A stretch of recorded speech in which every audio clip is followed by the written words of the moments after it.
Ô Gilson, eu tô aqui ouvindo como consumidora, né,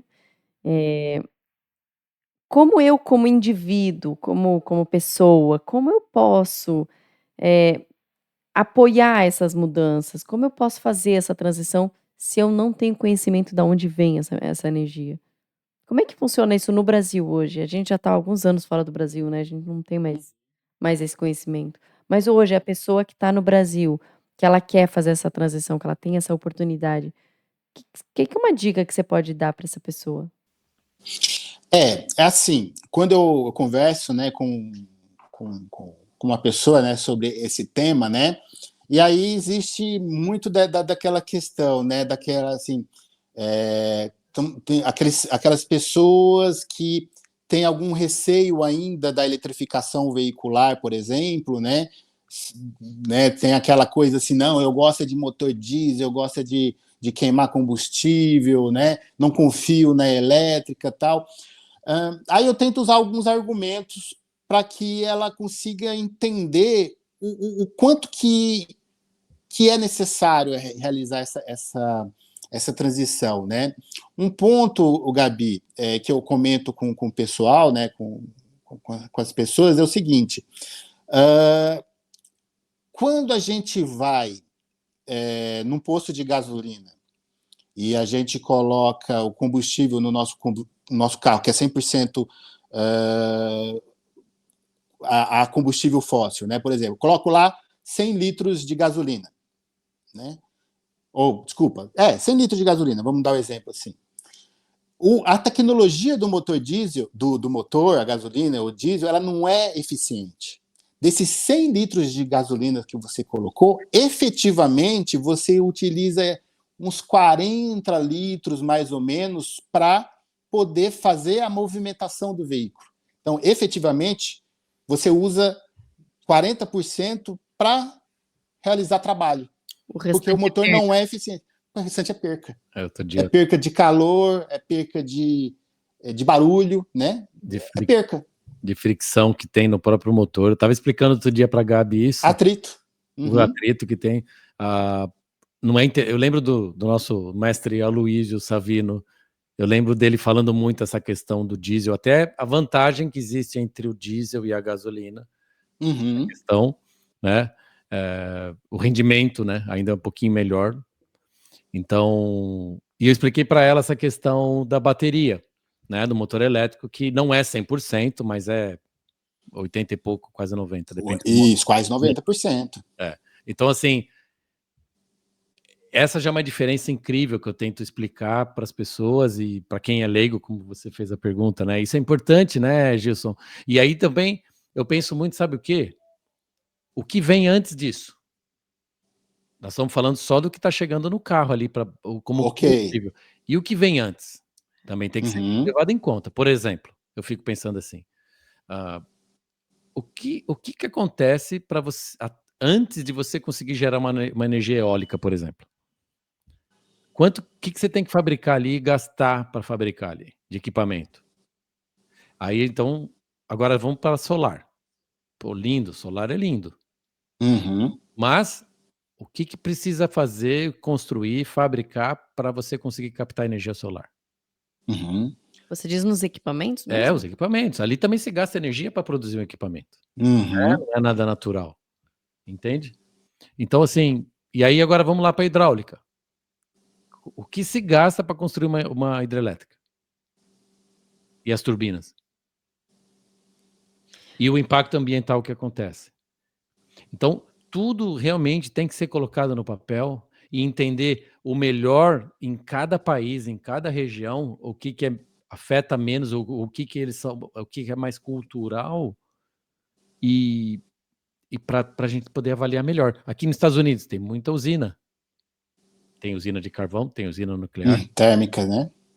Então, assim, ah, você sabe que tem uma coisa bacana que eu ouvi outro dia, que era a questão que a energia por hidrelétrica, por muitas,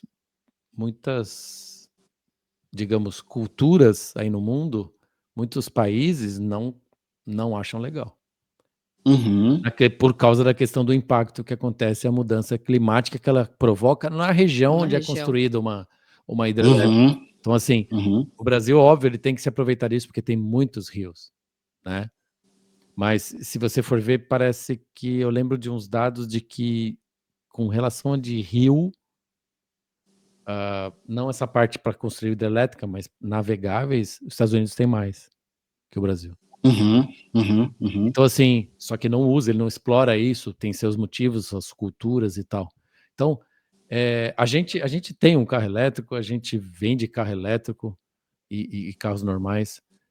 Eu tento explicar isso para o povo, sabe? Eu tento Uhum. conscientizar isso, vantagens e desvantagens. E a bateria? Com que se constrói uma bateria de lítio? Uhum. Como se extrai o lítio? Como se processa o lítio? Como é que chega ali a bateria pronta? Como é que tudo isso tem que ser envolvido, tem que ser considerado? A discussão vai muito longe. Por isso que tem sempre gente que defende motor, não, continua defendendo motor. Não, eu só quero elétrico. Não, eu só quero. Cara, eu sempre acho melhor isso que você falou no começo, Gilson, ter várias opções. E aí a gente meio que tenta, de uma certa forma, balancear. É que vocês têm É. conhecimento, mas, por exemplo, Então, mas eu que foi sua sou pergunta, leiga, né? Para leigos, como é que a gente por exemplo, o faz? que eu penso no primeiro momento no carro elétrico? Hoje eu tenho a experiência de dirigir todos os dias um carro, eu sei quais são os benefícios, mas assim, eu primeiro pensei na economia do combustível. Ok. A primeira coisa, como que a gente pode salvar, e daí eu quero deixar essa pergunta também, como que a gente pode salvar mais dinheiro com essa transição energética, né, de que maneira que é possível essa economia? André, e eu queria pegar o gancho no que você tinha comentado sobre como que a gente produz, né, as soluções, né, sem afetar tanto, né, o meio ambiente, sem emitir tanto, né? Você comentou assim, para produzir um painel solar é necessário uma linha de produção que tem uma determinada emissão, vai usar energia para isso. Uhum. Construir uma hidráulica também é a mesma coisa, né? Então, aproveitando esse gancho, por isso que é importante, né, nessa transição, todos os entes, né, da sociedade têm que participar dessa transição, desde o usuário final até as grandes companhias, né, que produzem, né, as soluções, né? Então, no caso de uma empresa que vai produzir, por exemplo, painel solar, ok, ela vai colocar na linha de produção dela pessoas atuando na montagem do painel solar, vai ter que ter a extração do silício, vai ter que ter energia para poder atender ao parque fabril, etc. Uhum. Todos esses componentes também têm que possuir uma origem com a menor pegada de carbono possível, com a menor emissão possível. Ou seja, a energia elétrica que vai estar dentro dessa fábrica, ela tem que ter uma fonte verde, tem que ter uma fonte limpa, tem que ser de uma usina eólica, de uma usina hidráulica, de uma usina solar, né? O silício que está na linha de produção, ela foi extraída de uma mina, ok? Então, essa mina ela tem que emitir o mínimo possível de gases de efeito estufa. Então, o caminhão que faz o transporte do silício até a fábrica tem que ser um caminhão de preferência eletrificado, mas se não for eletrificado, com a menor emissão possível, com a melhor tecnologia possível, para que emita menos. Para quê? Para que aquela placa solar que saiu da fábrica tenha a menor emissão possível. E isso para tudo que a gente está ao nosso lado, desde uma batedeira de bolo, desde um fogão, desde de uma geladeira, um painel solar, uma hidrelétrica, todo mundo tem que pensar de como fazer aquilo acontecer, mas com menor emissão possível, né? Esse acho que é um dos grandes desafios que a sociedade possui. Por quê? Ao mesmo tempo que a gente quer isso, a gente precisa também ganhar escala para ter um preço acessível, né? Essas soluções ela tem que chegar para a pessoa com menor condição de renda com preço acessível, porque senão a gente não tem A gente não vai ser democrático nessa transição, né? Alguns vão ficar de fora, e isso não pode acontecer, né? A gente fala muito da questão do hoje, né? Critica muito a parte da emissão, né, dos combustíveis fósseis, só que o combustível fóssil, em um determinado momento, ele foi inclusivo. Ele conseguiu trazer para a sociedade acessibilidade, né? Então, aquela pessoa que não tinha aquecimento acabou tendo aquecimento, a pessoa que não tinha um carro acabou tendo um carro, a pessoa que não tinha um transporte adequado acabou tendo.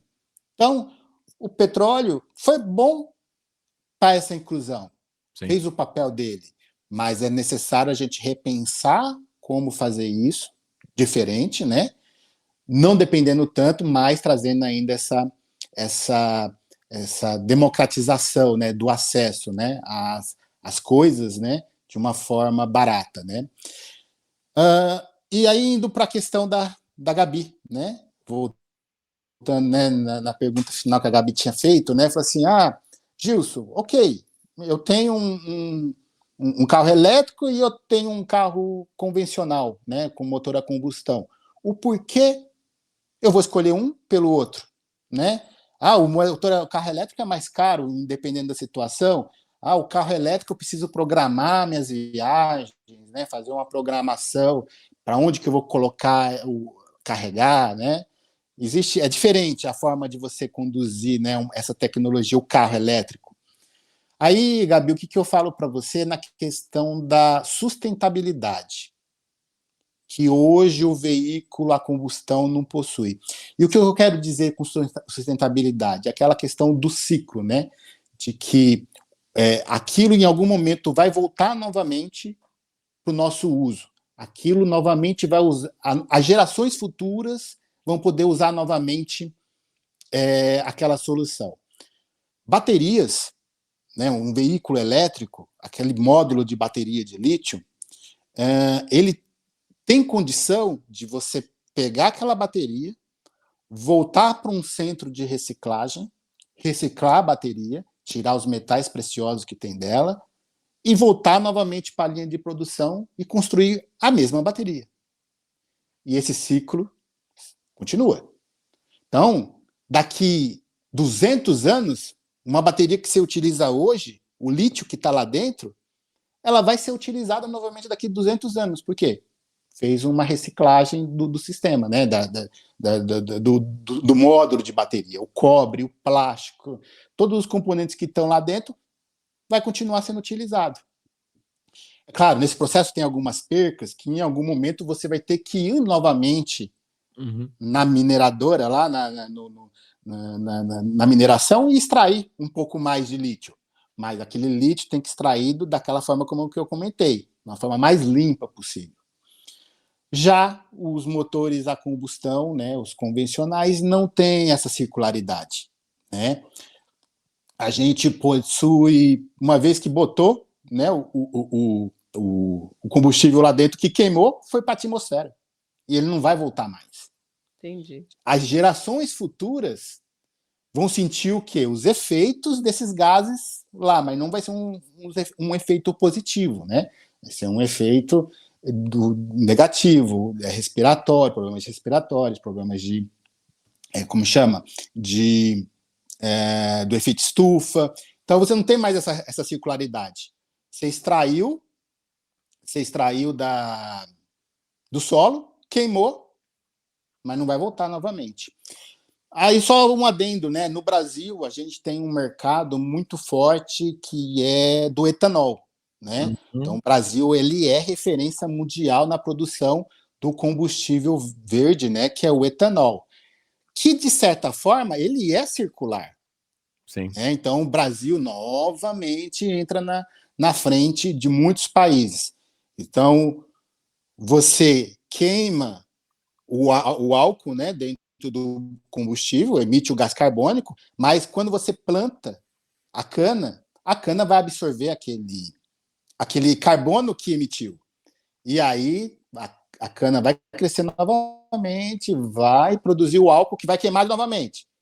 Mas aí, no próximo plantio, ela vai lá e vai capturar novamente o carbono que queimou. Então, o motor híbrido, o motor etanol, ele tem essa circularidade, né?